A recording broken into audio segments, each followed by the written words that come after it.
Hey, it's Design Guy here. I'll show you exactly how to add clickable links to your Canva designs. Click Create, then select Custom Size. Enter 300 by 200 pixels for this tutorial.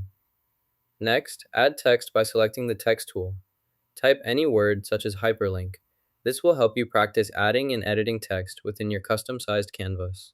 Select the text you want to link, press Ctrl K, then enter the desired URL. Press Enter to apply the link and save your changes. Click Done to finalize your hyperlink.